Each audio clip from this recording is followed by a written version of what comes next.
Andy Barnes, the zoning administrator for the town. Our first order of business tonight is going to be for our town clerk, Hillary Rock, to administer an oath for new and reappointed board members. So Hillary, I'll turn it over to you to conduct that business. Yes, thank you, and John, come over here to the podium, please. And you can put your left hand on the Bible and raise your right hand. And take this slow, a little bit at a time. I'm going to say I, and I'm going to do this.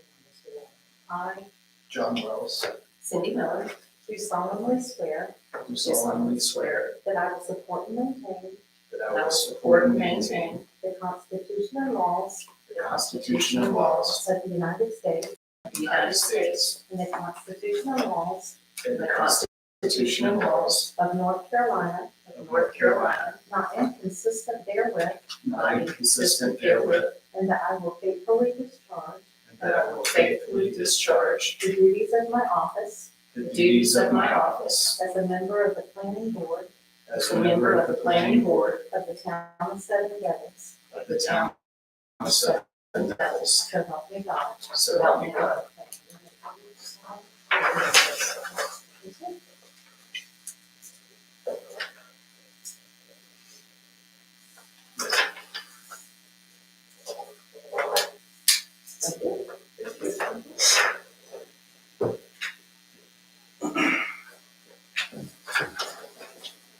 Okay, our next order of business will be to elect a chairman for 2024 calendar year of the planning board for Seven Devils. The rules and procedures for the town requires that the chairman and vice chairman be residents of the town. Any of the other board members do not have to meet that requirement. They just have to own property in Seven Devils. So with that said, our current chairman is Jim Jones. Our current vice chairman for 2023 was John Strait. But you certainly can elect new members if you so choose. So with that said, I'll open up nominations for the chairman in the town of Seven Devils planning board for 2024. I'd like to nominate John Wells.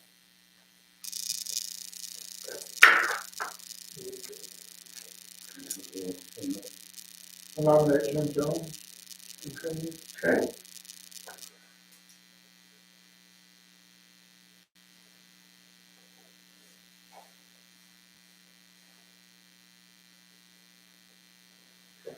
So I think we take the last, I'm not sure of the procedure of this. I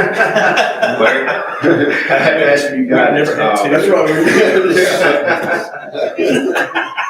Did we I have, think you close nominations, a motion to close nominations and then vote individually. So I have a motion to close nominations. Okay, so Cindy made the motion. I'll second. Okay, and John second. Okay, so for the election of John Wells for chairman, all those in favor say aye. I need a roll call for this. Would it be good to have a roll call? Okay. So, So who yea or vote nay, for? if you're for John Wells, a yea or a nay, go through. And we'll start with nay. Stu Ryan, yeah. I'm sorry. Yeah. Wait a minute, the first, oh yeah, okay, because John was, I'm sorry, this is kind of different, I don't think we've ever had this happen. Okay, and then Jim Jones will, oh, we do that. Go ahead. Okay. No. Rick Blanchard, I'll vote no. I'll have to vote yes. so,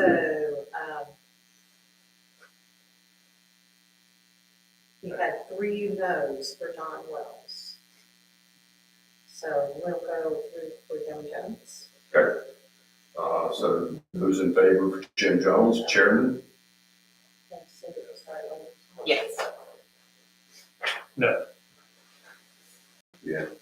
Yes. But yes. That's a strong man. That's right.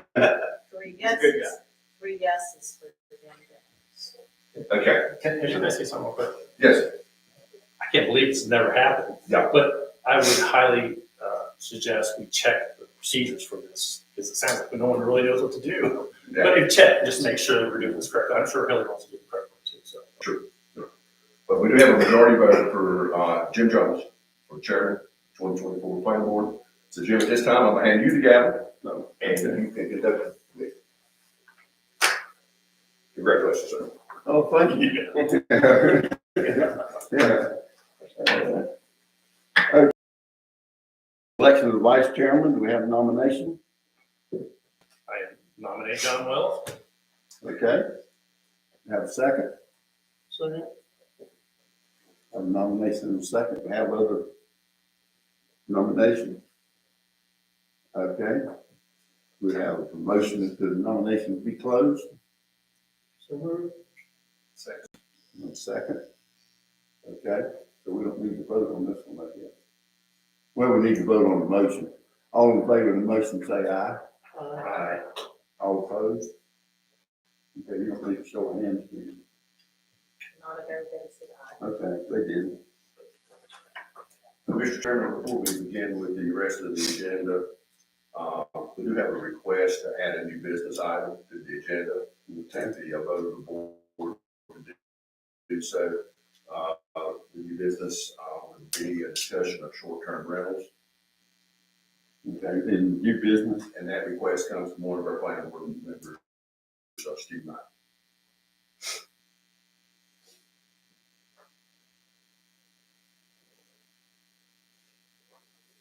okay. Does everybody have copies of the, We'll need to take, I think I'll need to take a vote. let's take a vote on adding that to I'll the, amend the agenda to okay, add all right. that under new business. Have a motion to amend the agenda, I make a motion. second, Seconded. or second. All in favor say aye. Aye. All opposed? Okay, Thank you, sir. yes, thank you. Does everybody have copies of the minutes of the last meeting and seen them?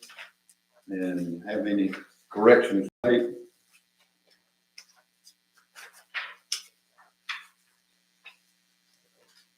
If there,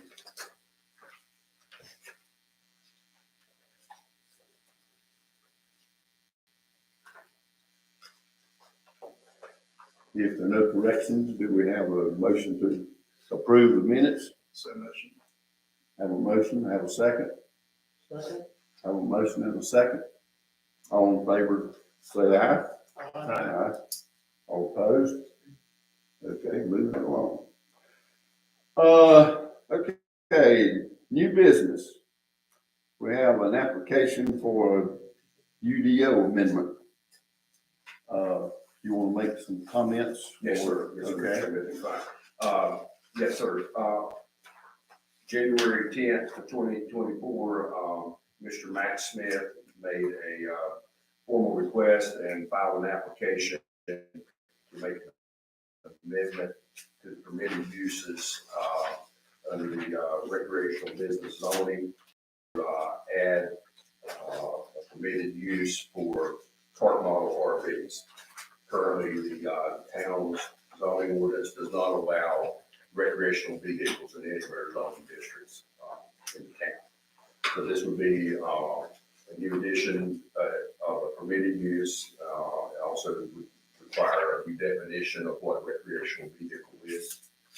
So just, real good background about, and Mr. Smith is here with us. He's going to give a presentation here momentarily. As you see here, this is a map of the property that Mr. Smith owns, commonly known as the Staples property that is here on 7 Devils Road. It's about 4 tracks total with about about 26 acres. It has several different zoning designations on it right now. This piece right here, 7.62 owned, high-density residential. The centerpiece here, 4.74 acres, along with the adjoining tract of 5.4 acres. Both of those are zoned recreational business. The 5.04 tract is the tract of land that has the stable barn currently on it, along with some riding corrals. And then the lower piece that joins the road, 7.44 acres, is on low-density residential. So Mr. Smith has a business model or a plan that he's going to discuss with the board about allowing park model homes to be brought into the town as a permitted use or as a special use. So the board's got to decide several things during this discussion. And so the final decision, of course, does not have to be made tonight, but there are several things to consider. One, that any zoning use you make or change also becomes an allowable use in other parts of the town, and not just this property in question. The way that the state looks at, or state law generally looks at park model homes as being titled vehicles, much like a recreational vehicle camper would be. So they're more so than real property. Definition of a park model. Well, a park model just kind of falls under that broad definition of recreational vehicles. They're not modular, they're not really manufactured so much, although they are manufactured, they're not considered such as a manufactured home. Like manufactured homes, what commonly referred to as mobile homes, they are regulated by HUD. Modular homes, are regulated kind of like a cycle home. They're regulated by the state building codes and permitted by state building codes. And so these would stay on a chassis versus staying on a foundation? Well, they're built on a chassis. Okay. They could be modified. Could be modified. Once they're brought to site. But they are initially start on the chassis, and are mobile, but not really intended to be move very often. They're very moved. So like I said before, no zoning district that it currently has allows for the recreational vehicles as a permitted use in any part of the town. We do have a general business district that allows for manufactured homes and manufactured home parks. All of that is along 105, none of it in the heart of the town, basically. So that's some things for consideration. And I think at this time, we'll probably just let Mr. Smith do his presentation, so I don't let him go waters for him. And Thank you very much for allowing me to come before you this evening. My name is Max Smith, and I reside at 350 Skyland Drive. So I come to you this afternoon as a local. I'm not from an outside organization. I'm not with a development company. I'm just with me, myself, and I. I am here for my family. I have 2 teenage daughters at home. I heard you talking about yours. I know what you want to. I have 4 children, 2 are already out of the house and 2 are still in the house.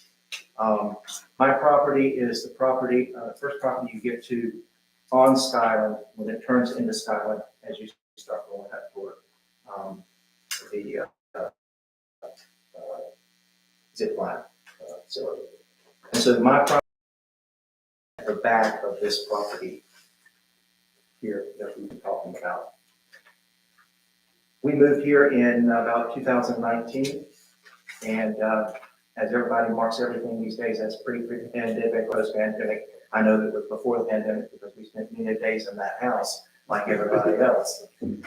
So we've been here for about 5 years, and we are invested in the community. I'm an out-of-state grad, met my wife here in the marching band. We're married in '90, and we've been married for 33 years. So I'm just a regular guy. I do have development experience. I did live down in Charlotte for for 13 years in the early 2000s. I did do some land development down there. I was the president of a company called Grace Development. And everything was going fantastic in 2008 hit, and I don't think I need to go into much detail as to what happened in 2008. That completely readjusted my life and focus, and it found me back home, so to speak, up here, and came back up to the high country in 2011. Like most of you, being in the community, you drive Skyland Drive or Seven Devils Road every day, several times. You go through that S curve, you can't go so fast as you know, and everybody has to stare right up there at Satellite Ranch and look at it and go, what is up with that property? What in the world is going to go on with that property? Likewise, I thought the same thing for years, until finally it did come up for sale. And being invested in this community and wanting to see the community grow appropriately, wanting to see the community prosper appropriately, because if the town isn't growing, it's dying. But it has to be smart growth. We all know that. My family and I purchased the property in October of 22. So it's been about a year and 4 months since we've owned the property. We have already started to improve the barn. We've laid a complete concrete floor in it, and the entire inside of the barn is being redone to accommodate 8 stables for 8 horses. And I'm sure all of you noticed the substantial amount of fencing that I have put up to create certain paddocks and certain fields for horses to graze and to be boarded at the facility. I'm going to make this property the jewel, to do it right, to make it absolutely beautiful. We've hired a gentleman named Ron Cutler, is a landscape architect. He actually designs golf courses down in Charlotte, and he has been retained to create the landscape and hardscaping for the entire front area. So it's going to be substantial, and it's going to have that wow factor. When you get caught in that S curve, you're going to see something that's really beautiful with horses that are grazing, and I just hope it will be a very pleasurable experience for anyone who is visiting the town. That said, making a substantial investment in not only the property, but the improvements of the property, there is a business component of it too, that it has to make it worth your time, it has to be profitable, and I'm different in that regard.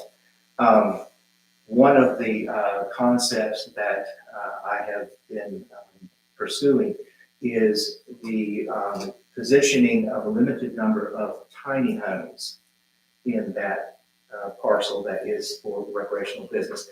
And I know the term RV scares people.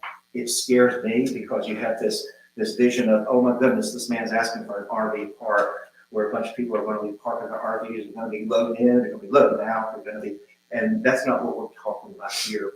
The only reason why we're dealing with RV designation is because a tiny home is a structure that is under 400 square feet. They're almost always 399 square feet. And what that does is it gets it under the designation of an RV for the purposes and benefits of having an RV designation. But that does not mean that what we're looking at here is people pulling in their RV for the weekend and pulling their RV back out. I intend for these tiny homes to be permanently affixed. I have no intention of not having them underpinned. They'll be underpinned professionally and appropriately. And I have no desire or plans whatsoever for those tiny homes to even move once they are in their specific location. Tiny homes vary like anything else in price. The ones that I am planning, and I think you should have some pictures if you haven't, the ones that I'm planning to purchase are going to be coming out of a facility in Texas.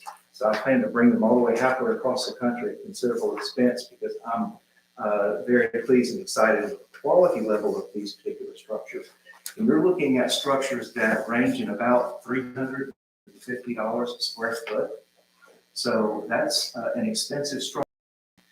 These are not made of, faux wood and faux tile and faux this and that. It's real hardwood floors, it's real granite countertops, it's real hardy plank siding. It's real everything. It's just small.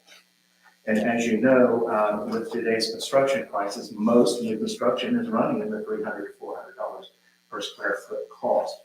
So this is a very economical option for people that actually want to live in them full time, which they do have tiny home communities that are coming on board all over the country now. And in this case, a place that someone can go to rent for the weekend or to rent for the week and have a very nice structure, usually one bedroom with a loft that will accommodate another up to 6 people. Usually 4 is probably your magic number. To have a family with 2 kids come in, spend the weekend, enjoy what the area in the high country has to offer, and to enjoy the equine facility that will be open to them to enjoy the horses. The entire, I hate to use the word development, but for the purposes of this, the entire development is called Trotter's Ridge and is a equine focused development. It's really just for horse enthusiasts. This is not an equine facility such as a formal riding stable where you're, being taught Western style or dressage or any other type of style of riding. This is for people that love their horse, they want to board their horse, they want to visit their horse, and they want to ride their horse periodically.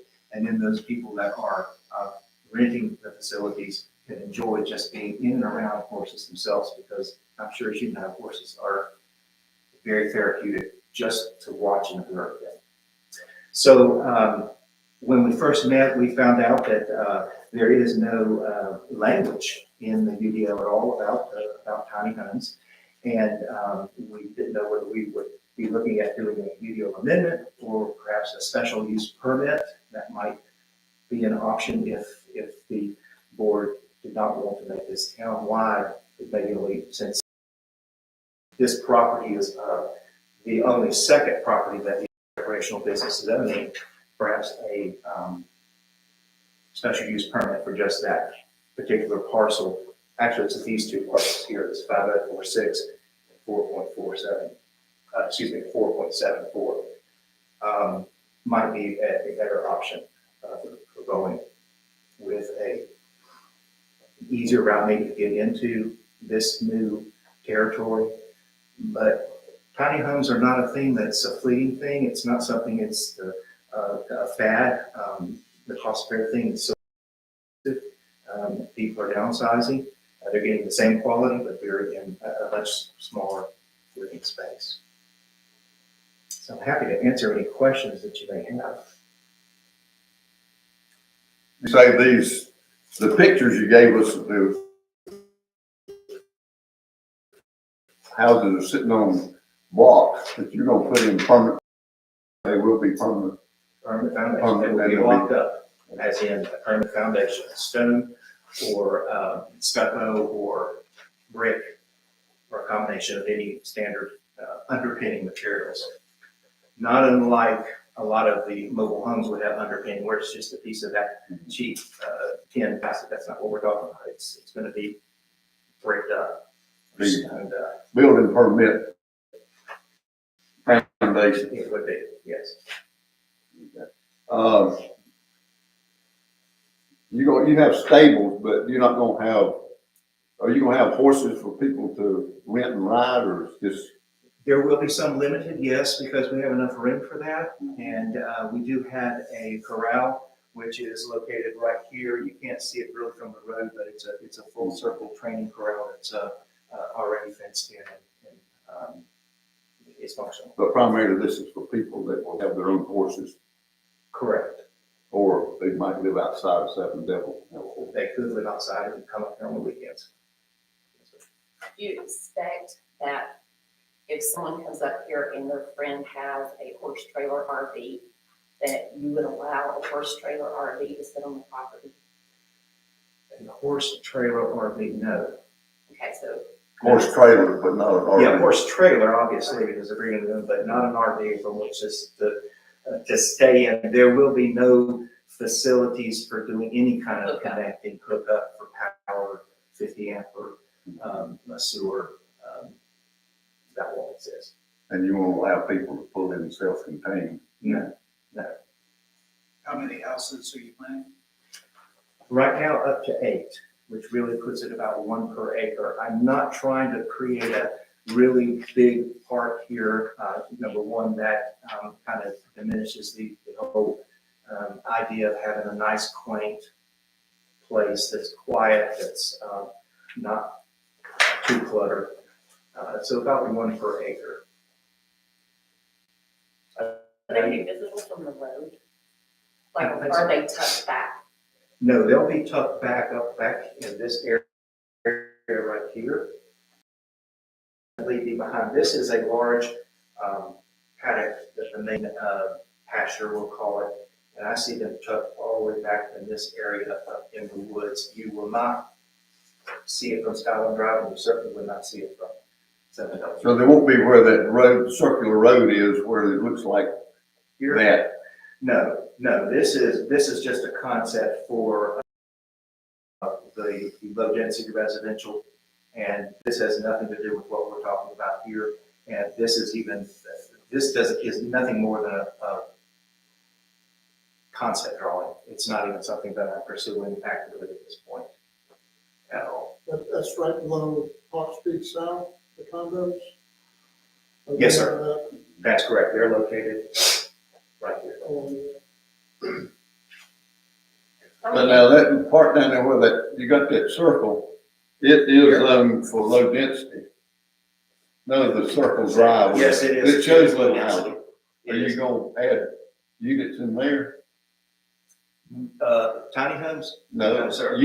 Any kind of unit. If I did it, it would be done by zoning, as appropriate with the current zoning regulations. which would be- But that's not where these houses are going. No, not at all. These houses would only Okay, be, when I looked at that, that's what I thought you were. no, sir, tract here, tract 5 and tract 2, recreational business are these 2 tracts here, and the tiny homes would only be up in this area here.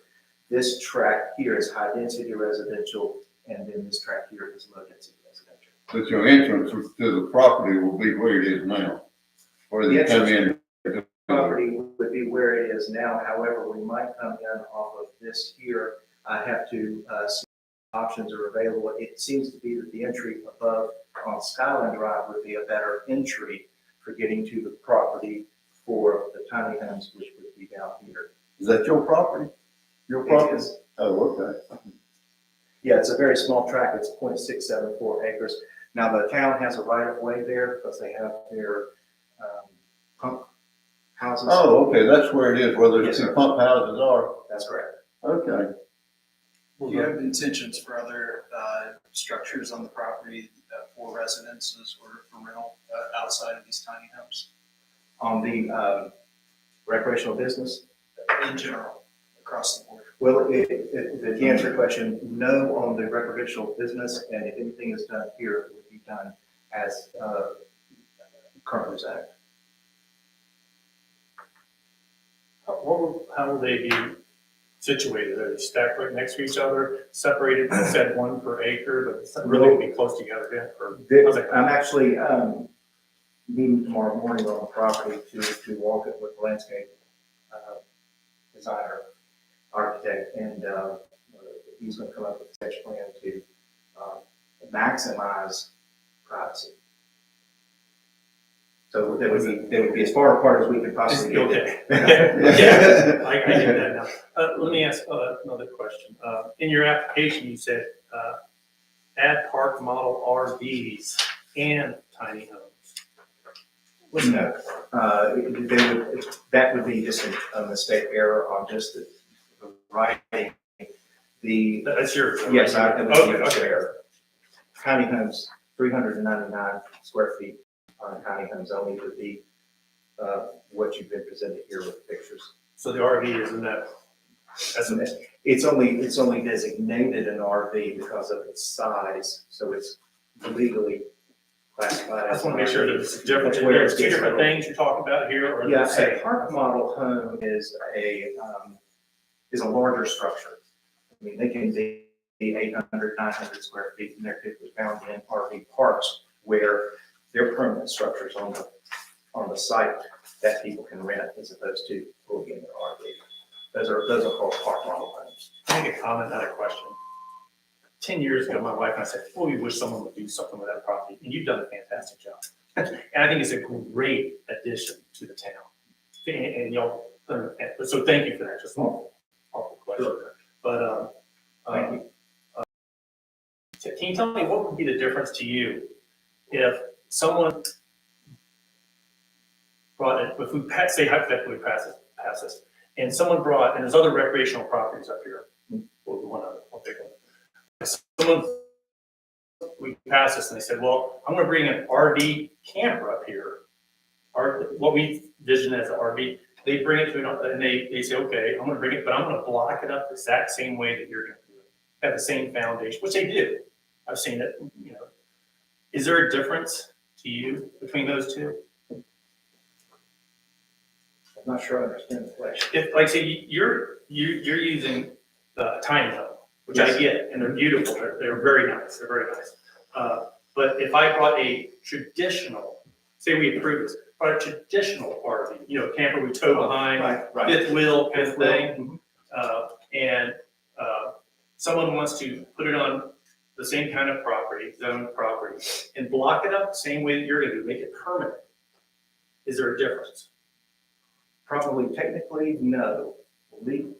Aesthetically, absolutely. Oh, yeah. I'm with you there. And so from my perspective, I would see them as not comparable. But if you got to the letter of the law, as what constitutes an RV, they probably would be the same. Just kind of like you can do a really poor job underpinning and you can do a really professional job. Yeah, sure. They both are underpinning, but Sure.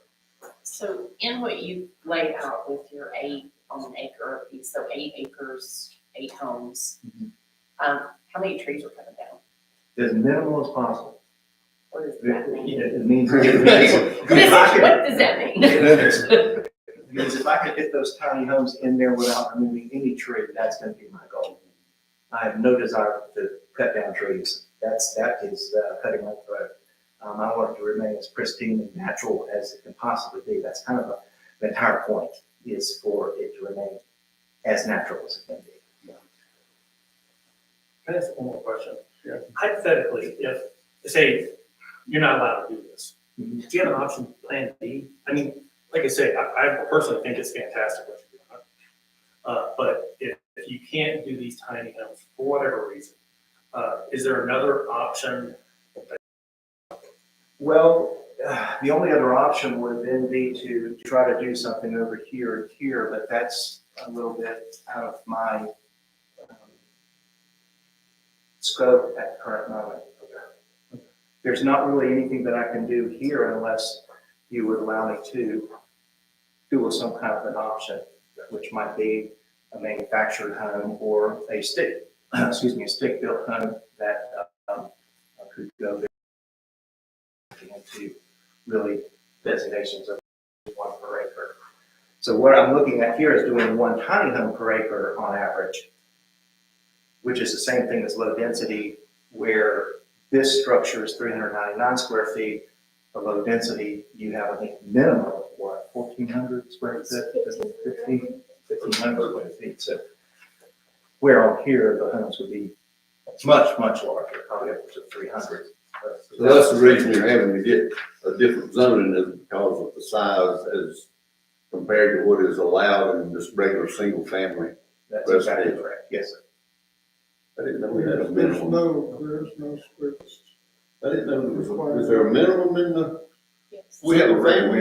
Recommended square footage in all the residential zoning districts of 1,300 square feet. Is it recommended? Recommended, not required. It can't be required. Zoning laws cannot require square footage. That changed when the new 160D laws changed in 2020. And, so Well, why don't you just come back for single family residential? Well, the cost of the structures, if I did, would go from 135,000 a piece to 500, 600,000 a piece. Well, you put Because it if I'm doing a conventional stick-built home at the site. But If that allows me to the put the tiny homes there, that's perfectly fine with me. However, the board deems it necessary to do the approval at the end of the day. If I can put a 399 square foot tiny home that's underpinned for permanent structure on the recreational business zone land, that's. Well, no, I mean, if that were rezoned, and you're putting a 400 square foot house there, which is not disallowed in single family residential.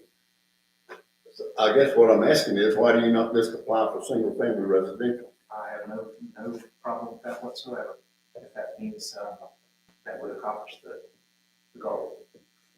But you already have low density residential property and high density residential property, and tiny homes are already allowed on residential property in town.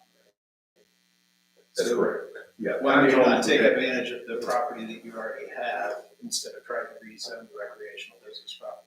Well, we're trying to make the tiny home kind of an enclave of, an area enclave to take advantage of the horse and the equine atmosphere. So as opposed to being over here or way over here, we're wanting to have them nestled all up in here to create the destination, if you will. So, Sense of so place. then what do you intend to use the low density residential and high density residential property for? Well, right now, I don't intend to do anything specific. I'm trying to take it kind of as a phased, if you will, process, and I'm only focused on doing this at this time. If I did anything, it would be as currently done. So, but you do have an option to your I do. question, Stuart, is that, if we say no, you can put tiny homes on your low density residential lots at the same cost that you have today. It's just a slightly different location on your property. This is, yes. I just learned this, so I'm saying yes, based on what you're telling me. Which is really, overall, it's good news to me, in a sense. You can only do, those two right now. He's asking. So you will basically wind up with all your property as single family zone. Yes, Except for your stable. That, except for the state. recreational. That, keep that as recreational business, because that is a business entity, endeavor. And I assume if we approve this, this would also open the door for the larger swath of land that's also zoned as recreational business to be potentially dotted with tiny homes in the future. That's correct. That's correct. Would the zoning, the RD zoning have to change if they were to do some stick-built, single-family homes on it?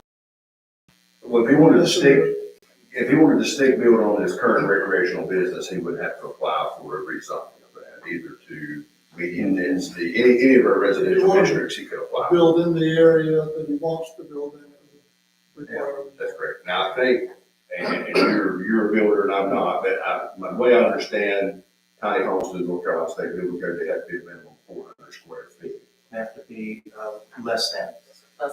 less than 400 square feet. And wait a minute, what was that?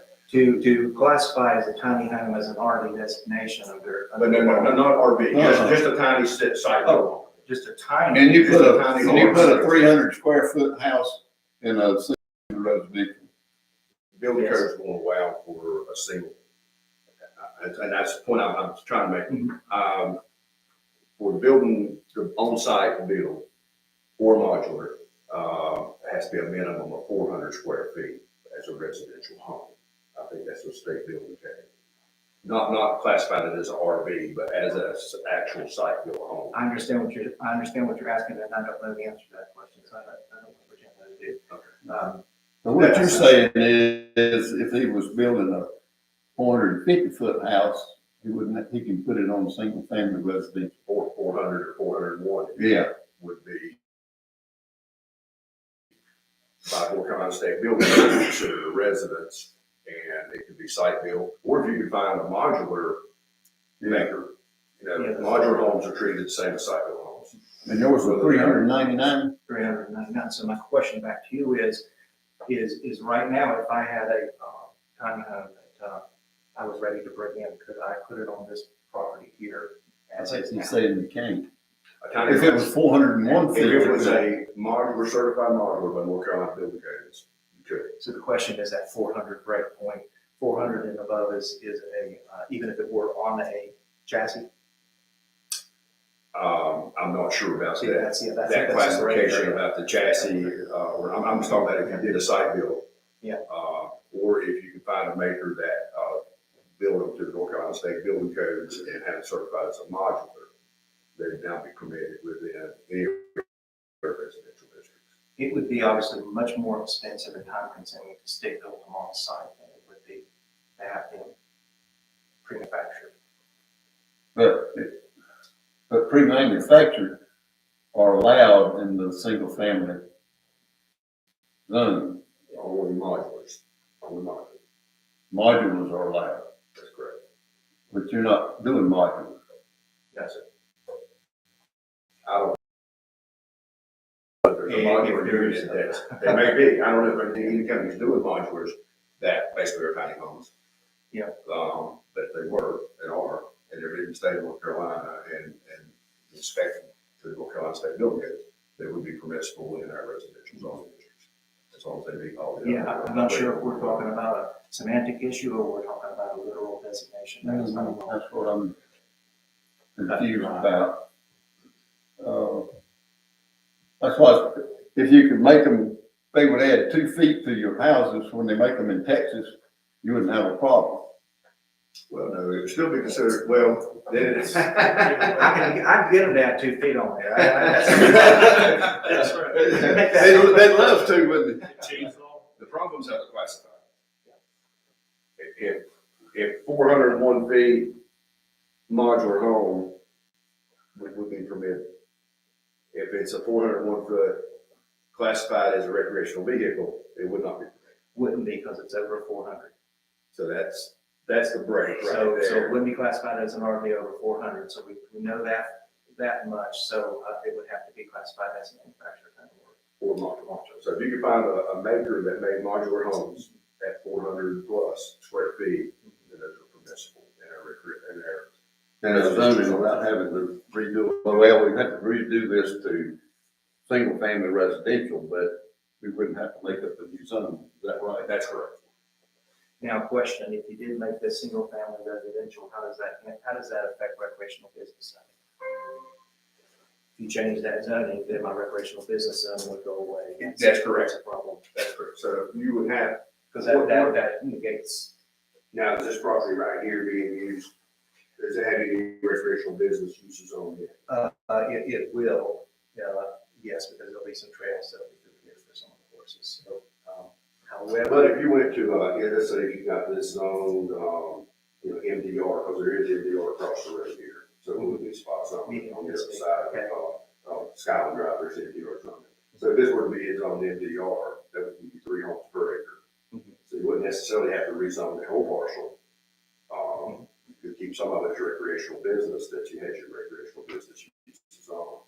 And then the other portion where you want to put, let's just say site built tiny homes, if you had that designation changed to MDR, which is medium density residential, 3 homes per acre, maybe an option. Is your thought that with the 8 homes and the 8 horses, I could mosey my horse up to my home? It's like, To a it's certain gonna be extent. right in your, absolutely. Okay, I that's- actually see a trail system that will allow for that possibility. at least the aesthetic intent would be there. So it makes it you can't make it something besides recreation if you're running. horses. Yes, yeah, kind of, yeah, it has to be that way. Now, what other zoning law is, what's there is basically a non-conforming, if you had its own change, that would become a non-conforming use. What people refer to as grandfather in. So they can remain there, and remain in use, but if it ever were destroyed, then they would have the option to build that. Yeah, so that's the point of mine. Are you asking for a new definition within the recreational zoning, or are you asking for rezoning? I'm asking for whatever's gonna allow me to. Okay, what is that? I'm not trying to be facetious. Well, I've got the same question. Yeah, I think the initial conversation was that Mr. Smith and our town manager, Jonathan Harris, and I had together, a couple months ago, was, his model of park mobile home, tiny home concept, and doing it, as Trotter's Ridge, as he's identified. And, that's when we explained to him, well, that's not a permitted use right now within the town. So if you wanted to keep your recreational business zoning and add that into a permitted use, then you would have to add a new permitted use to the table of uses for recreational business. But if he doesn't do that, then he's asking for rezone. We don't want to rezone the recreational.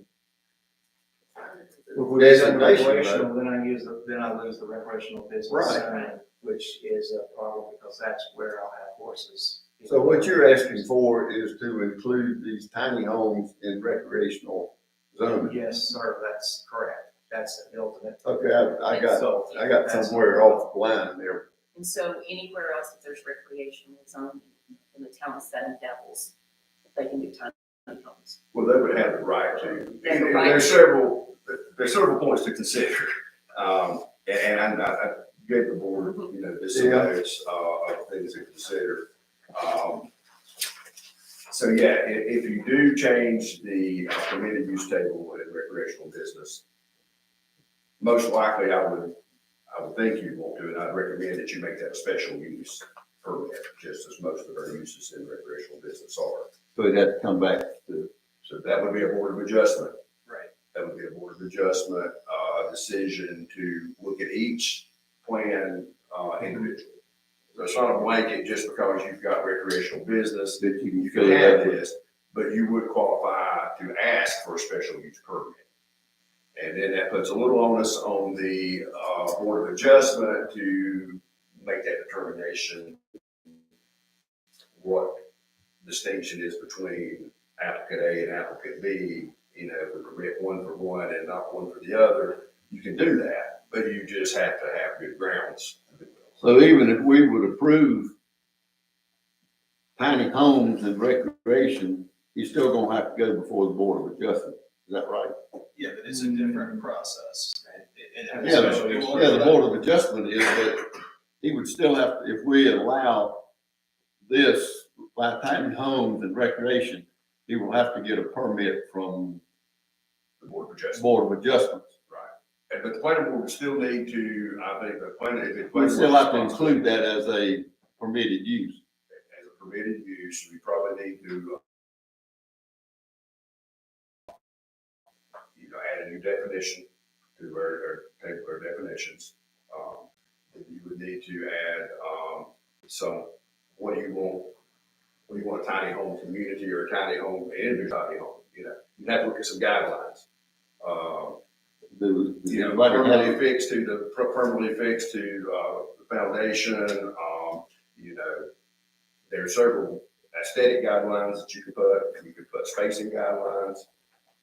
See, that recreational business right now has none of those, setbacks and types of things like that in it because there's no recreational uses in there. So you'd have to develop a protocol, of what a tiny home would look like within a recreational business. Adjustment would have to determine as the application came to them, as the applicant met these requirements, that's in the Unified Development. And probably as far as you know, nobody else is, there's no other, we'd have to start from scratch with guidelines. Most likely, yeah. Nobody else probably has this mix up that we could get all this from. So we'd be starting from scratch to come up with whatever we're gonna require that to be. That'd be quite a bit of labor look into it. Yeah. I don't think you're gonna be able to build tomorrow. So Eddie, so there's such a thing called a recreational vehicle subdivision, Yeah, well, RV parks, yes. right? RV parks. Well, it's a tiny home on a chassis being a platform built around it. Does that count as a recreational vehicle subdivision? It's gonna have 8 homes across 8 acres in the middle of the town of Seven Devils. That's why I think there's a lot of clarity here, right? Yeah. So you have that, and it's like, and there's an RV, but there's an RV I'm not gonna park at my house. And there's an RV that I might be pulling horse trailers behind, and there's the park model RV, and there's the tiny home RV. That's correct. So So, there's a lot of language that if we're not really careful, Yeah, we we open gotta- up a yeah. whole, It's balls to get, I'm not gonna. not directed at you, it's just, No, I've learned a lot by. I'm completely tracking with you. sitting. Absolutely. Well, and I will say that just because it has to go through the Board of Adjustment after this will be approved, right? For future developments, if another recreational business owner wanted to come before the Board of Adjustment, it does not go before town council, it bypasses that. It's a Right. quasi judicial board. They have to state clearly, yes, no, does it comply? And we would have to send them the restrictions as to what they have to do to comply. Which puts greater onus on getting those restrictions correct. correct, to start with. Because That's you have exactly a right. huge can of worms. Yeah. Potentially. Okay, so getting back to your point then, just to make this easier, potentially for everybody, because I need to go, I'm a flexible guy, so. If we're talking about being able to utilize this track and having much, much, much less resistance, this seems like this would be the way to go. Correct? But you still gotta have a 400 square foot house. We have that one gray area to answer, but practically speaking, that completely eliminates any and all that we've just been talking about as far as the whole spaghetti issues. And I can utilize all of this here for the recreational business, trails and everything here and do tiny homes here. I think I can make that adjustment over if it's gonna be a path of much least resistance. Yeah, it would be very little resistance if that in fact is a site-built home or a certified modular in state of North Carolina. That's what you have to, that's what you have to decide. Because even here, we could allow what you currently are, suggesting with the homes coming from Texas or wherever, being an apartment home. But in theory, if I add that 2 square feet to it and get it over to 400, and it becomes a modular home, then at that point, that would be allowed. That would be allowed. If it's certified, if it qualifies as a modular Now, home. the town, we can't certify that. That's not Understand. what the county, that would be. Yeah, the manufacturer. Manufacturer would have to certify. Yeah. Yeah. I need to find out, but from a logical perspective, if it's not an RV, it's got to be a modular home. That's right. Right. It can't be something else in between. That's So correct. there's got to be break point. Well, it'd be a manufacturing home, but they're not gonna be permitted. Excuse me? But manufacturing homes, Manufactured home. they're a little different. Modular manufacturer are permitted? The manufacturer does not. Only modular. Modular. I shouldn't have threw that out there, so. Okay. Yeah, you would need to get, well, I guess what we're looking at now, you would need to get a modular home of 401 feet.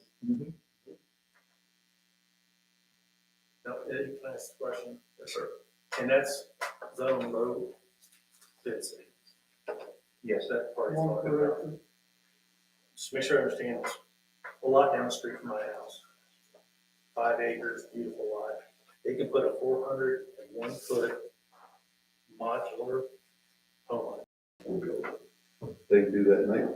Yeah, that's what I'm going to clarify. That's what I'm going to clarify, and there's nothing, I know it's recommended. We haven't advertised that. you know. We are now. No, nobody's gonna repeat that outside the room. But that's correct. Yeah, I don't think any more than you did. Yeah. I just want to make sure I understand this. So the 1,300 square feet that's in the UDO is just Recommendation. a guideline. Yeah. Jim, like that. Now, if you live in Last meeting, if you live in a HOA, a subdivision that has HOA requirements, they can regulate square footage. But, county and city zoning cannot, in North Carolina. Maybe other states are different. At our last meeting, we talked about reviewing the land use plan, updating it, getting citizen input, and I think this is a big decision, to start having 12-foot wide houses in 7 levels, and I think maybe we ought to push that ahead and get it done. And I'd like to get on the property, you know, if we end up with 400 square foot units, we might rather have them up in the trees rather than down closer to the road if we're gonna do it. Along property, any type. No, I don't know if it's worth opening that entire can of worms just to get them up in the trees, right, on the recreation business side. Yeah. I think either way, it's gonna be producing. Now, Max, I go back to this again. We have other recreational property, and hypothetically, we allow this, and it's done nice. Like I said, so that might be this. Can't the other recreational property, they could do the same thing right along the road, Absolutely. the whole way. So, you know, so if you got your property, and there's nothing they can stop. No. But I'm not sure I understand, but are you talking about site builder modulars? Oh, wait a second, that's right, that's gonna be, well, no, they have some low density there See, too. well, if we don't change the zoning, then recreational business doesn't allow for tiny homes or anything. Right. But I'm just saying, if we allow this, well, you can do it anywhere. You can't, you know, you Hey, can't. Low density. Any of our residential zoning districts right now, like it or not, is site builder modular homes of 400 plus square foot. Pandora's box being open like that. That's scary. well, it's And open. so in the low density, Yeah. then would you still have those as rented for the weekend? Or do you see if you have to go to a larger home there in density, it would be For sale. full time for sale?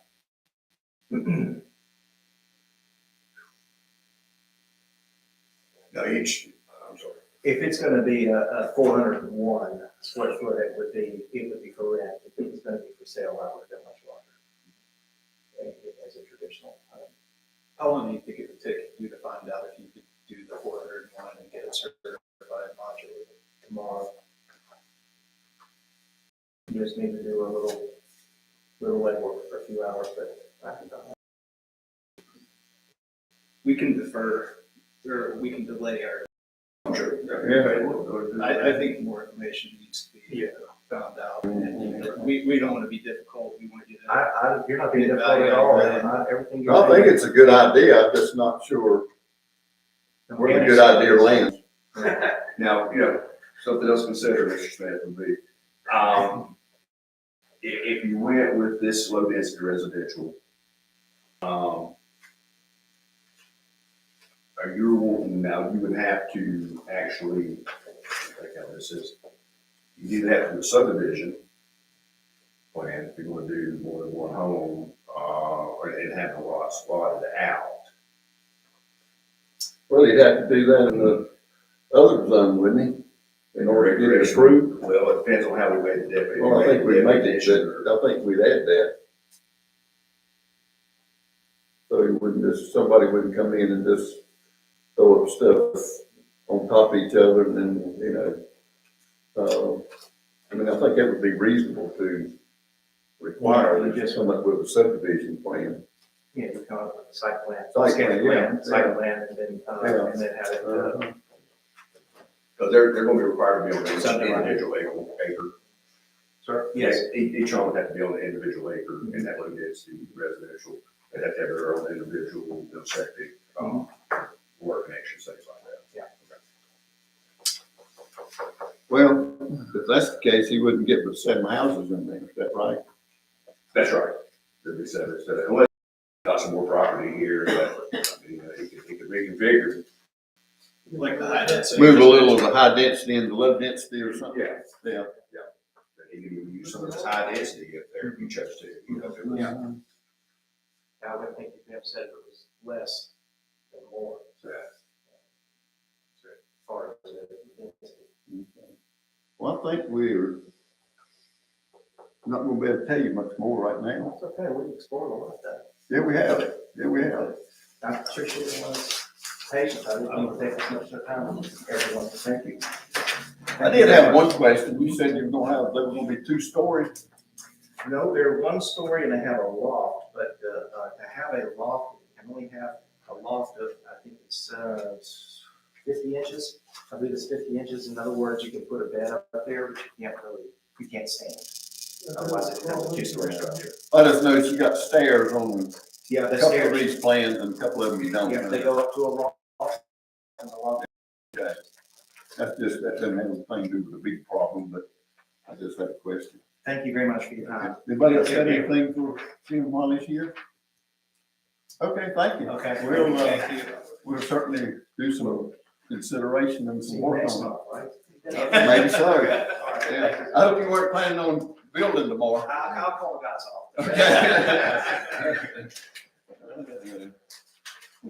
Okay.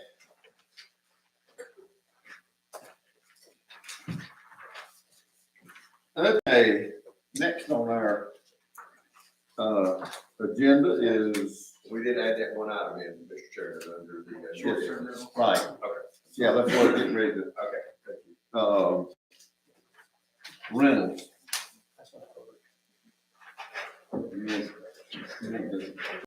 Sure. Okay.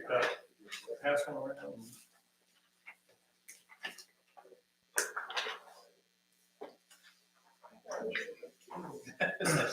He doesn't need to introduce anything. I just want to bring this up, just get a discussion started, maybe in short-term rentals. This is an issue I think has been forefront of Seven Devils for a while. There's been some good things happening as far as short-term rentals, but I want to get a discussion, see if we can find some other solutions, because it's still a problem. Of course, the history, Airbnb and VRBO got going a couple of decades ago, and it's the way I understand, about 40% of our homes here now are rental properties, right? Short-term rental properties. Can you define short-term? Short-term rental, Eddie, I'll let you define it. It's under, it's Short-term rentals is anything less than 90 days. 90 Yeah, 90 days, right. but basically we're talking about a little bit of weekend. Yeah, typically up here, it's a week, weekend, couple days, and it's all over the map, which is fine. And there's, it's kind of personal for me because I'll get a little more history. I had to sell my house. It was so bad. I mean, it can really be an issue. And I'm not the only one. I can give you a list of people who sold their properties because the short-term rentals is just a problem. And it's not just here at Seven Devils. It's across the country. It's across North Carolina. And a lot of people are grappling with it. So Seven Devils have made some good decisions, I think. And I want to see if there might be some other opportunities. Some of the advantages, of course, of short-term rentals, it brings in money to Seven Devils. There's no question, 7% sales tax starting 2005, I believe.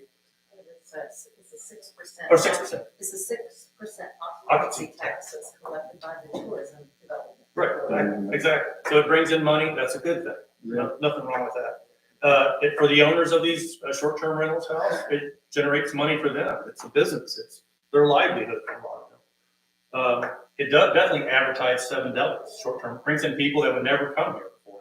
And I just had a neighbor sell his house because the person who here and loved it so much. You bought his house? He bought the maintenance house. And because he just loved it here. So it does. So it markets Seven Devils very well.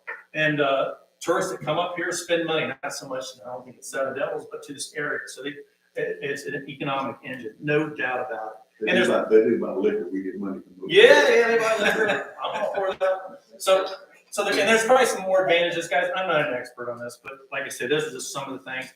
Disadvantage is of course noise. That was one of the primary reasons we had to sell our house in the lakes. It was couldn't sleep. It was just a party. And we just couldn't take it anymore. It was a really problem. And all my neighbors there, it used to be vacation homes, and everyone started selling their house one after one after one. And there's no vacation. They're all Airbnb homes now because no one can take it anymore. So the noise is bad. The town council helped a few years ago. I brought it to the town council. I said, hey, we keep a party late at night. And I think the ordinance said back then it was 11 o'clock, quiet hours, and we moved it to 10 o'clock, which I think helps. Noise is the hot tubs. As soon as people get there, hot tub covers plop, and the party begins.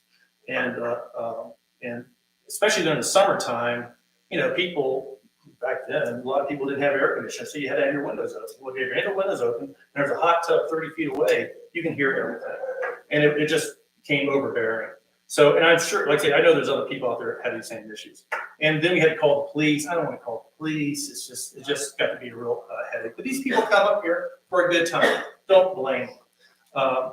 Trash, Jonathan talked about this at the last meeting. Trash is a problem. I picked up so much trash over the years down at the lakes. So I feel for the police. It's quite a mess. Hopefully, again, the town council looked at that and raised the fee. Another good maneuver. Hopefully that can resolve one of the problems. Traffic is increased traffic, of course. That'll always be a problem. Other thing is, with short-term, it brings a lot of strangers up to our mountain. Imagine if we didn't have short-term rentals. We don't know each other. I don't know if we need the police because we all know each other. But every day we get new people coming up the mountain. We don't know anything about them. And don't get me wrong, 95%, at least 95% of the short-term rentals are great people. They come up here, they respect you, they respect the town, they love everything this town has to offer. It's a great thing. But 5%, there's been some bad stories. Man, I tell you, I've seen some crazy stuff happen. So, we don't know. Parking is another issue. We've had, especially, for example, App State home football game. I've seen up to 15 cars in a 3-bedroom home. It's a party. It's a party, and that becomes problematic. But some of the solutions, talk about HOA. If you have an HOA, you could always develop. I don't know how to do that. I'm sure there's this process. I just found out Rocky Top, up where I live, we have an HOA. I didn't even know it. Dug up some paperwork. Hey, we have an HOA.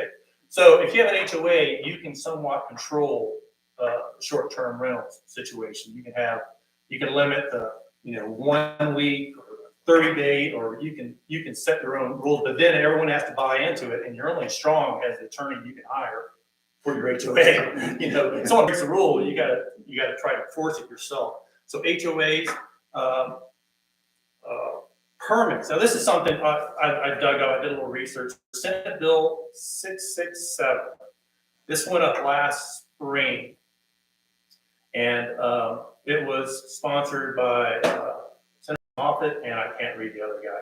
But they basically said you cannot regulate short-term rentals. I mean, they're really pushing. They said you cannot prohibit, and so in the state of North Carolina, Supreme Court, there's some mixed results. For the most part, they don't want you to touch short-term rentals. It's big business. Airbnb has a lot more money than anyone around here has. So they have their lobbyists. So, and this, like I say, it's not anywhere, but this problem goes on. So the people who control the House and the Senate are all for short-term rentals. However, they do in the bill they passed, which I read, there's a couple things that can help. So, like I said, I don't think we're going to get rid of short-term rentals, but there might be another options. And one thing they say is to permit all the short-term rentals. But they have to be grandfathered in. Eddie, I don't know if you can do that. I'm sure you can, and charge an amount. Permitting might be an option. Another thing they say here is, which I really like, is they say to restrict the number of occupied vehicles to 1 vehicle per bedroom. That'd be a great thing to I mean, I think that we can make that into an ordinance, I think, and that's one of those win-win things. I like, if I'm own a house and I rent it out, I don't want 15 cars there and they're having a party in my house. Of course, I'm not around. So I think the owners, short-term SCRs or, yeah, SCRs would like one scenario. And Carpool up. Parking lot. I hope they park down there tomorrow. I'm all for it. At the lakes, they were just lined up the streets, and geez, amazing. Yeah. But I'm not sure how to enforce that. I'm not sure how the town can keep track of how many bedrooms each house has. I'm sure there's a way, but that's one of those things. I think just immediately bedrooms each house has. I'm sure there's a way, but that's one of those things. I think just immediately a solution can help. Maybe the noise thing, we can reduce the time from 10 o'clock back to 9 o'clock. Or the trash thing, that's gonna be a big help. The town council's already looked at that. So I'm open, if y'all have any other ideas, I just wanna get some discussion talk going. Like I say, because people are selling their houses, it's that bad, including me, to get away from the problem. But like I say, it's not just us, it's across the state, across the country. And it's mixed result. Asheville, there's been some lawsuits. Asheville's really tried to buckle down. Raleigh, of course. Atlantic Beach actually won a Supreme Court case in favor of the town against short-term rentals. So there's some mixed results there. So I don't think we want a lawsuit or anything, but I'm trying to look for some win-win solutions here, guys. Like I said, if y'all can think of anything else or any thoughts about that, please chime in. I just wanted to get the ball rolling. I didn't expect anything to happen, but it's a serious issue for a lot of people up here. Like I say, and these politicians that wrote this bill, I guarantee you, they never lived next to a short-term rental. I guarantee you. But they own a number of them. But they own probably a whole bunch of, that's right. Like I say, and like I say, in some parts around here, it's great. You have some space.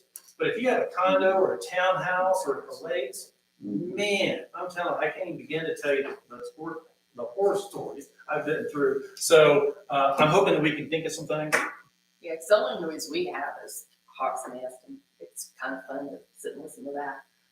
Yeah. So we're not in a place That's where, good. That's good. we have to worry about that. And so when I saw the HOA, it's like, I've been in the HOA, and that requires a lot of people to have a lot of time. We can go around and find a lot of things. That's what I agree. There's a downside. That's right, the good side and the bad side. Yeah. There's a good side and a bad side. That's right, I agree. Any other comments, any thoughts or I anything? do like the limiting the cars Yeah. situation. So what? There is a traffic issue, and you gotta do what you gotta do.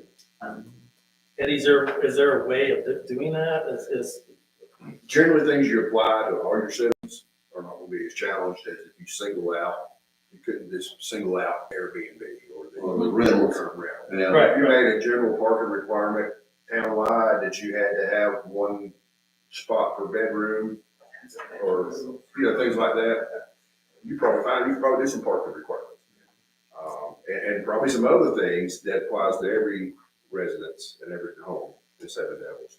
Where you get in troubles when you start singling out one industry over another, that's where you have well, potential of a lawsuit.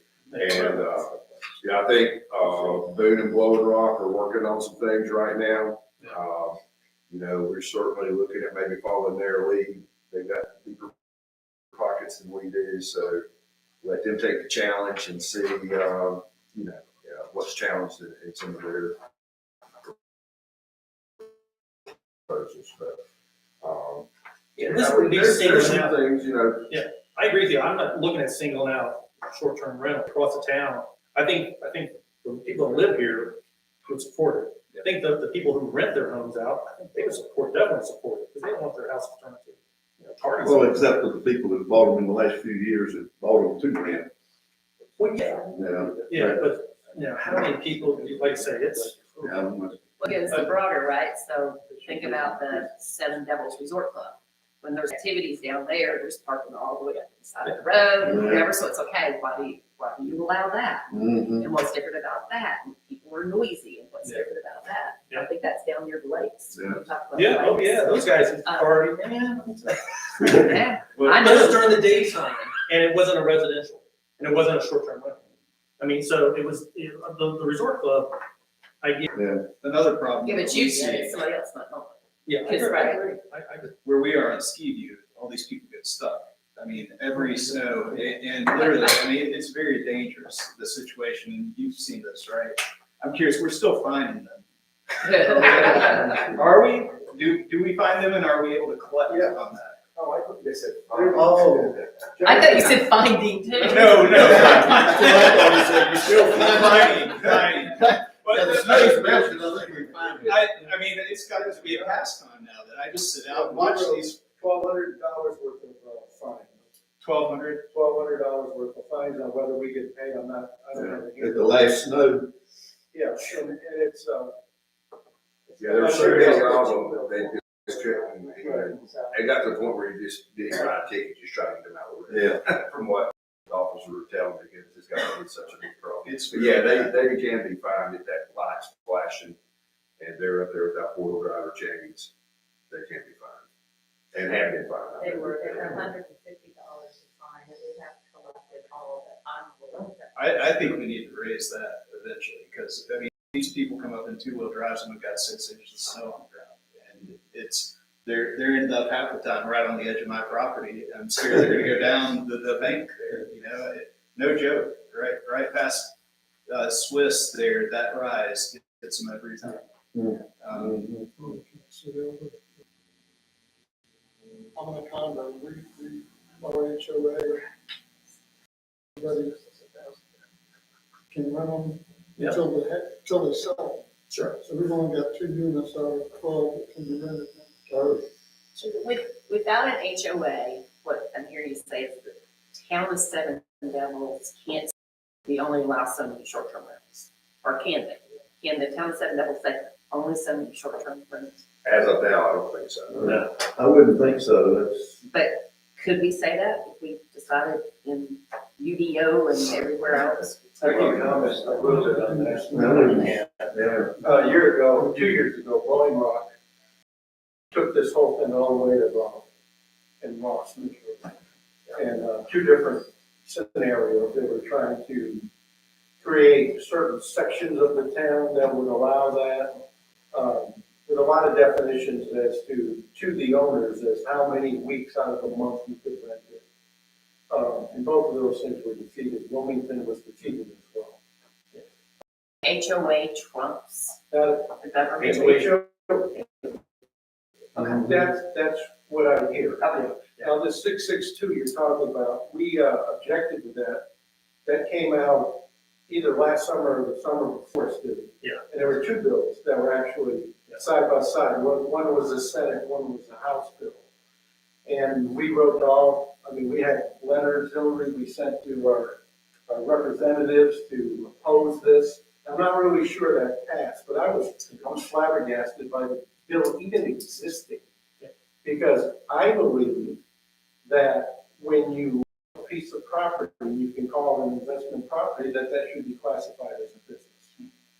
And the Airbnb and VRBO and all those guys, they were really, really strong. Now, if you want to look up what Boone has done, they're kind of the tip of the spear in this area because they made changes to their ordinances. And Eddie's got those changes, or you can get online and find them.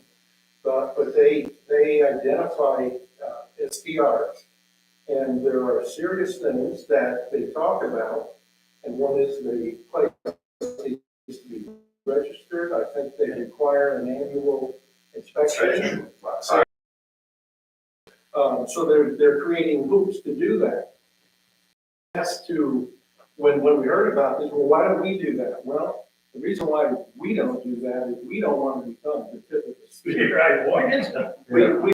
We want people with deep pockets, and Boone has deep pockets. I mean, they're the biggest in this whole area. And I'm curious to see how that goes.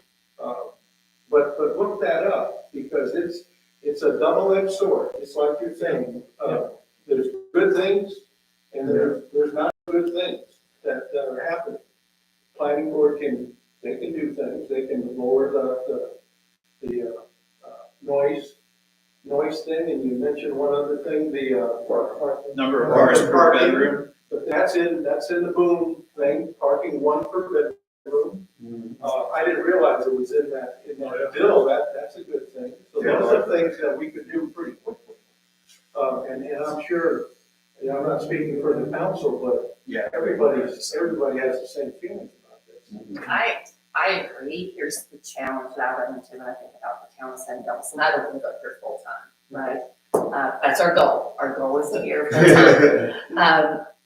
Is Seven Devils a resort town? Or is Seven Devils a residential area?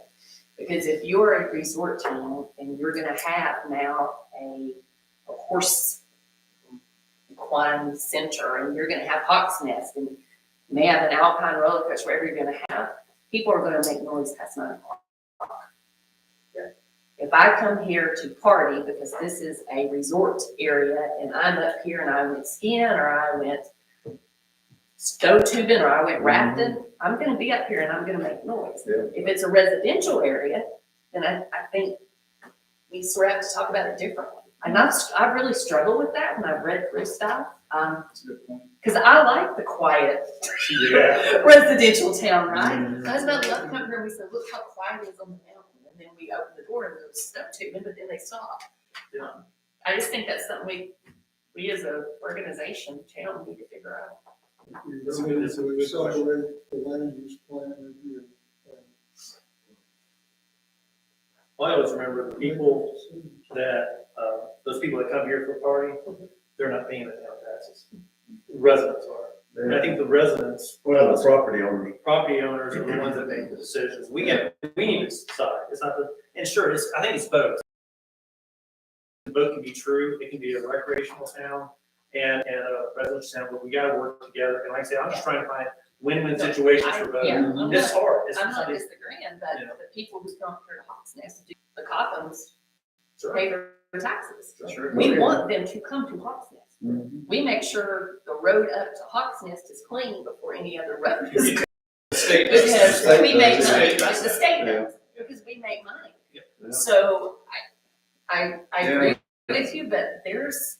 Yeah. It's, So It's a tough call. It's a tough call. I agree with you on the noise Exactly. piece, but I think bedroom use is a very reasonable expectation now, and I'd be curious what it would take for us to do that and push that forward. Well, let's, Yeah, it's just a discussion. We don't have to make No, no, any that's decisions. okay, yeah, let's, It's a good thing. let's keep this in our mind and go to research what some other places have done and what we might be able to do. Yeah, Eddie, we keep us abreast of what's going on. Like I say, sooner the better. And there might be other ideas you guys are thinking about or people found. Well, I guess, Eddie, what would it be involved if we wanted to make a recommendation to limit it to one car per bedroom? Yeah, I think you could do that right now if you fly townwide. You know, but you got a lot of people that are grandfathered in. I mean, you know, that's the thing. You got people that maybe physically couldn't have parking space for 3 cars just because they're on a cliff. You know, so you can't penalize people that built here 20 years ago, have a driveway with 2 cars in it. So it's gonna take a little bit of research to find out what it would take and how, you know, how legal it is. Well, I understand that. Well, yeah, I don't I understand. understand that either. If you have a house that only has parking for 2 and you have 2 bedrooms, there's no violation. If you have 3 or 4 bedrooms, they can still park 4 cars. It's up to them. We're just saying they can't go over the number of bedrooms, has to match the number of cars parked. But there may be some houses, I'm saying, that snow cloud and other places, it's just not physically possible. Right. Well, but if they have 4 bedrooms, they can only park 2 cars, that's a limitation of their property. We're just setting a max limit. As long as they don't park the 2 on the street. We're not saying just because you have 4 bedrooms, you can Got park 4 cars Yeah. on your property somewhere. I Right? You think gotta go with the property. One of the things that, say if you have the condos up here, you know, where you have just general parking. You know, how do you monitor that? So if they have a party in a condo, how do you know whose car is whose? That's one of those tripping points you kind of go. But like I say, it's not perfect for everyone, but like I say, I think it's a start. Well, condos are likely to have HOAs anyway, right? Well, they have Yeah, they HOAs, do. they can build, yeah, They they can can handle build their their own own issues. Yeah.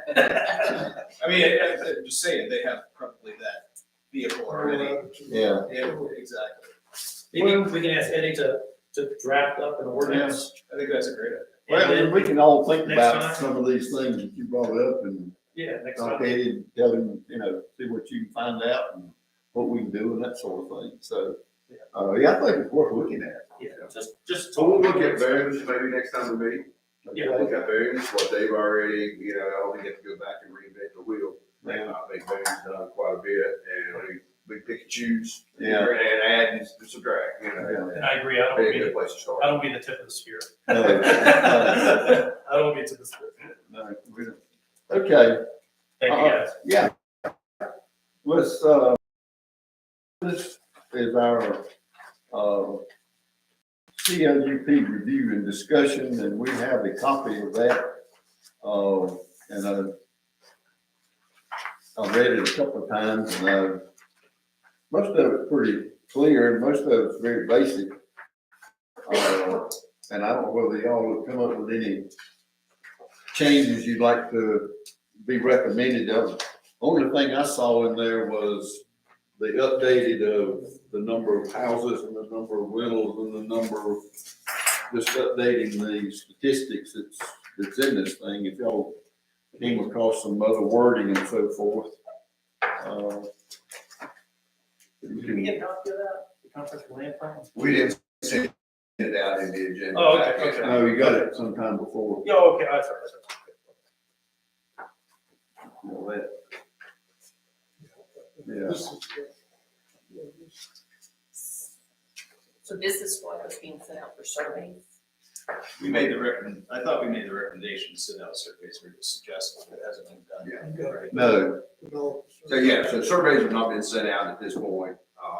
We were trying to, with Roger, we're just, kind of, like Steve said, get the ball rolling, get some discussion, because it does need to be updated.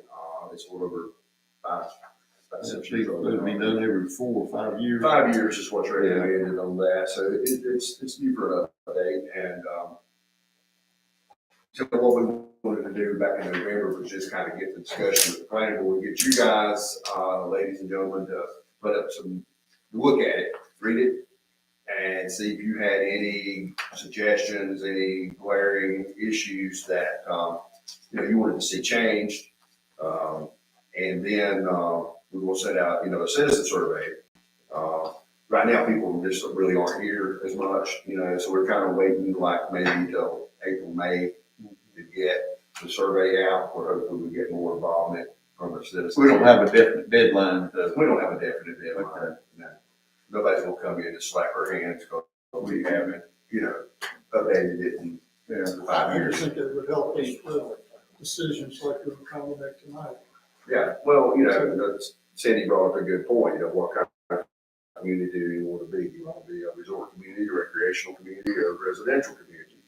Yeah, this is a guiding document. It's not going to be It's very broad. enforceable document. But it's a guideline to help the planning board and the council and potential buyers in the neighborhood to look and see this is the kind of, neighborhood town that we have. So it's kind of a steering document as much as anything. So it doesn't have any teeth in itself, but the suggestions and ideas that come out of the comprehensive land use plan do feed into the UDO. The UDO becomes the enforceable document. So, really tonight is not, anything Anybody got any formal, it's just, questions on that or anything while we're talking about it? Okay.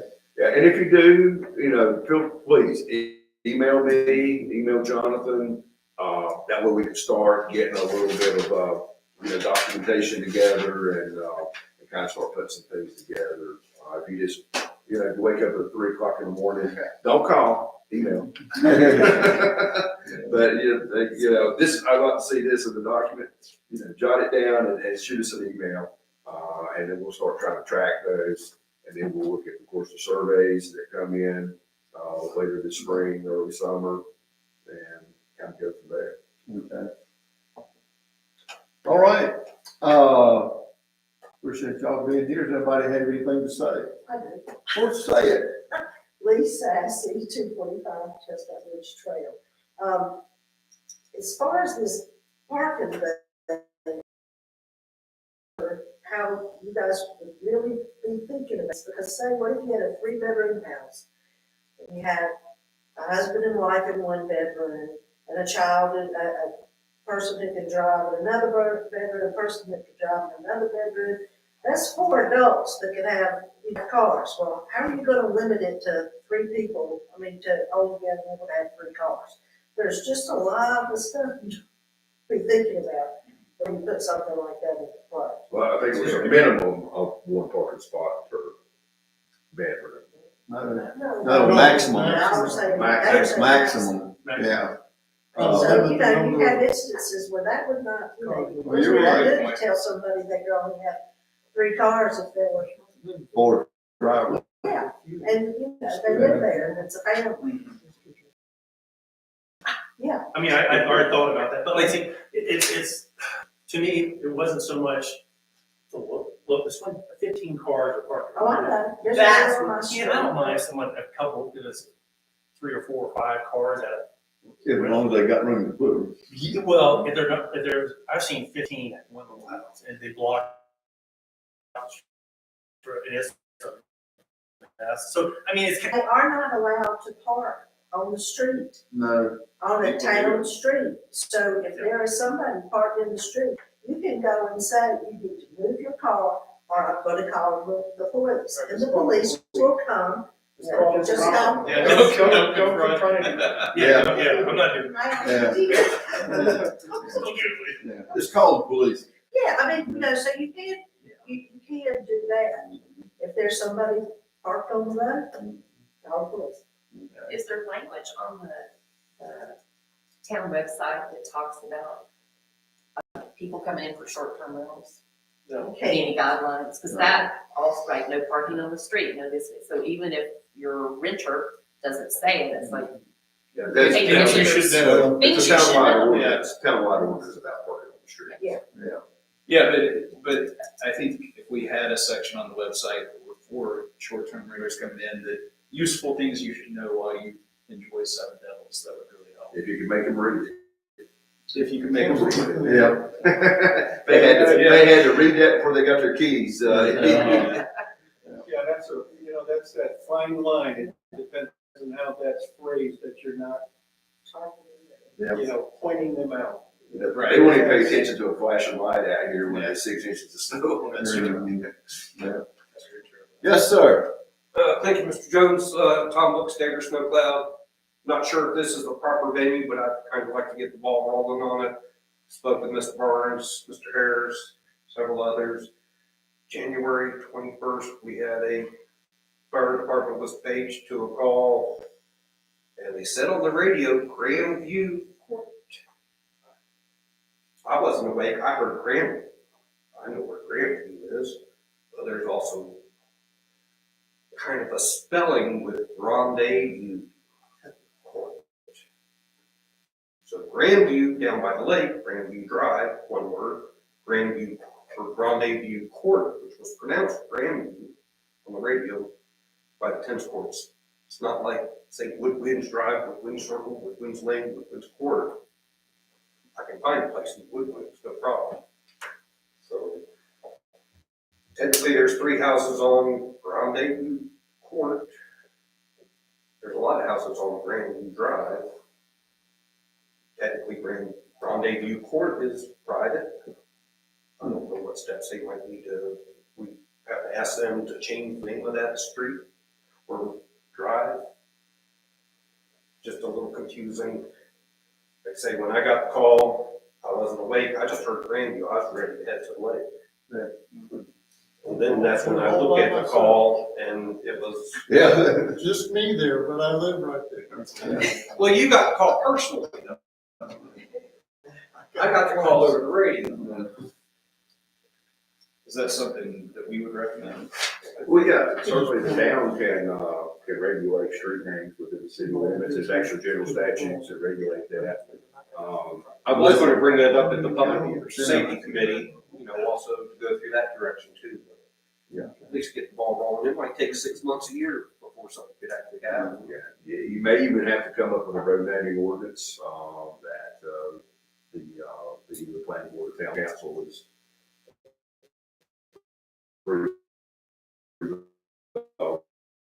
Names that's, give up their first child and give up their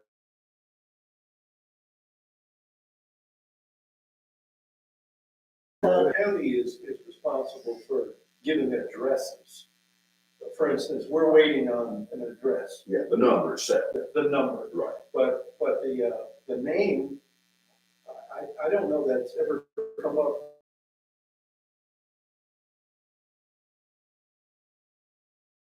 Roads, I guess, Grande. Probably. You know who you might, follow up with is Kevin. Yeah. Because I believe there was a road up off Swiss at one time that they changed the name, and I'm going back way long. You know, but Kevin knows the story, so there might be an avenue, but what it is, I don't know. Well, Chestnut got changed. You've been there a long time, so you probably maybe even look another road or two that. Because the county was saying there's too many chestnuts. Well, Rock had one, Boone had one, Seven Devils, so that's where Chestnut Ridge came from. I don't know the process. I know, in Wilkes where I previously worked, we had an actual ordinance that regulated road names. And, it's countywide, not within the city limits, but the county. And, there's a procedure that, the commissioners were responsible for that. Had to get it Most roads- approved before you built it. That's right. Yeah. And most roads got named during either the construction of subdivision, or if, the way Wilkes did it, they required every private drive that had more than 3 residents on it to have a road name. If you didn't have 3 residents, it couldn't be, because it's just considered a private drive at that point. So we didn't want everybody naming their driveway. 25,000 driveways. But there is what I'm saying, there is a policy and procedure, and it's general statutes that regulate how that's done. Okay. Anyone else have something? Yes, sir. Yes, please. Brian Davies, 299 Cliffside Lane. Thank you all for your thoughtful debate on the UDO. I'd like to rewind, if you'll indulge me for 3 minutes, from the club to the STR back to the UDO. And the club really prioritizes, or in its existing language, resident, I don't know if I'm quoting exactly right, but owner-occupied resident as the priority of who we are serving as citizens, planning members, and town council members. So taking that backward, if there's need, I would be happy to serve as a citizen. Both Ms. Fernandez and I are interested future council members, so whatever capacity to aid with the club, I would be happy to do so. Taking that back to STR, thinking about the request tonight, to me, like at its core was an increase in STR. And I think we all, in our capacities, should be asking, like, what's the benefit to the town? So at its core was an increase in STR. And I think we all, in our capacities, should be asking, like, what's the benefit to the town? So nowhere in this proposal did I hear why this was good for me as a neighbor, why this was good for me as a St. Neville resident. There wasn't a plan that said it's going to generate X dollars of revenue. And digging in specifically on UDO, Mr. Barnes, I don't know if this is possible. So the math was 8 units at $140,000 is a $1.1 million investment. Is it possible to make a $1.1 million investment in the high density residential area? That it's a lodge, that it's something, we don't have an architectural review board, but maybe something that's more aspirational to the town than tiny homes. And looking at ways that we can work that benefit fellow residents, their business interests. And I think it was really super productive on both sides tonight of backing off and seeing where there's some accommodation. And for the planning review board, I would anticipate, it's going to take longer to build an 8-unit lodge that is I would anticipate, right, it's gonna take longer to build an 8-unit lot than it is the truck in 10 or 8 tiny houses, but I think in the long-term interest of the town and our quality, what's a better investment for the town? So if that's within the purview or suggestion to him, or if that's possible, thank you. Okay. Yeah, we've got a long way to go on that situation, but, we'll hopefully make the right decision in the long run. I do, if I may follow up, yeah, I have a huge reservation about a permissible, where that opens up in language that, what that is for RV or down the road in recreational business. Like, I mean, I think to be super conservative on that and find another option. That Yeah, seems there's bad. a lot of definitions we need and guidelines, so you're right. Okay, anybody else that sat here so long you think you gotta say something before you go to sleep? Okay. Anybody on the board have anything to add to I have one question. This is for Eddie. Last meeting was on November 21st. And we approved, and I'm just trying to make sure I get this all straightened. We approved extending the billing deadline, which I very supported. I think it's a good idea, no problem with that. When I got home, I got an email from you saying that there was a procedural issue regarding the issuance of a stop work order regarding, and with there were fines regarding, they went past their bill deadlines. Right. And you said there was a procedural issue. Was that coincidence? I mean, it was the same day. You see what I'm saying? It probably was coincidence, it's the same day. We had two, residents who had exceeded their time frame. Right. There was going to be a Board of Adjustment hearing Right. to, consider a reduction of fines based on any evidence they support. So it has all happened. I think the Board of Adjustment meeting was going to be the following, Monday or Tuesday or the 28th, I guess that would have been. So that's probably why all this kind of coincided there together. It was Same day? Coincidence? Our deliberation started a month and a half before. No, No, this is the same. No, The date that we extended the deadline is the same date I got this email. I'd have to look back into the Well, email. I'm looking at the email right here. I can read it to I you. don't recall. It's November 21st. Okay. And this is November 21st. So it's the same day. I was saying, is that coincidence? Right. You're saying it is? That's not to recall. It is a coincidence. I don't remember why it was. Can you tell me then what was you said there was a procedural issue. Can you tell me what the procedural issue was? Yeah, the procedural issue was when the Board of Adjustment was going to hear the cases. There's a certain protocol about how stop work, and it sounds counterproductive. There was an issue about how stop work orders are issued. So before fines can start, you have to send a stop work order to somebody, so they can't work on their home. Right. Okay, which is counterproductive because you're trying to get them to. Trying to get it finished. Get it Tell them finished, to stop. but the orders require a stop work order. The resident would have to come into the Board of Adjustment and show evidence that they're, good faith moving ahead with the construction of the home to finish the home. But you're going to have at least a 2-month delay probably by the time it gets an application into the Board of Adjustment and all it gets set. So that's the only thing I can think about on a procedural issue that, Who made procedural mistake? well, the procedural mistake, I made a procedural mistake, in the ordinance, the way that was written, about the stop work order being issued prior to them coming in for a big delay. And the fine was how much? Well, the fine was never levied. How much was the fine written? The Well, one of citation? them would have been over $50,000.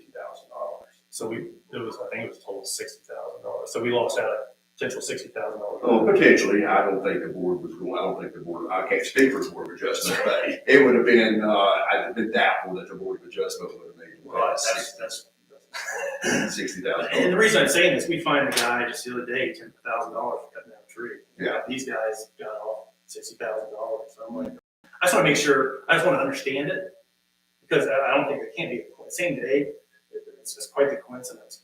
And, that was $60,000 revenue. Supposed to come down. And the board, you're right, who knows? Yeah. But we didn't have that opportunity, so we can't guess or say, so. That's, I'm just wondering, I thought it was quite, I saw this at the same time, I said, you know, we're changing the policy, extending the policy, at the same breath, we're, the same, exact same day, we're waiving a citation for people that violate that same policy we changed. Okay, that's all, I was trying to push this all together, and, that error, that's a $6,000 error, it's a lot of money we could use, so. Okay, thank you. Okay, anybody else? Well, with the next comment, then the motion to adjourn. So moved. I second. Motion second, all in favor say aye. All right, thank you. Thank you, folks, for bearing with us. Good Lord. I